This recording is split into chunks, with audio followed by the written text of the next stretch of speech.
advisory is in effect for our area. Currently in our area, 55 degrees under partly cloudy skies.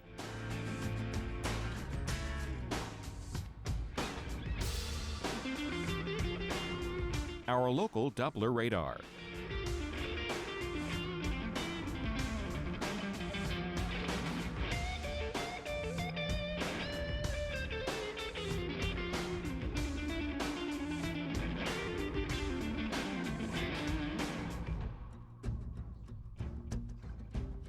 Overnight, mostly clear, low 48, winds south at 15 to 25 miles per hour.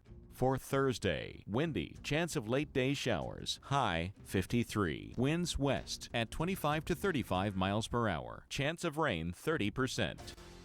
And Thursday night, windy, snow showers ending early, low 23, winds northwest at 20 to 30 miles per hour, chance of snow 30%. And on Friday, partly cloudy, high 29, winds northwest at 20 to 30 miles per hour. Our 7-day outlook.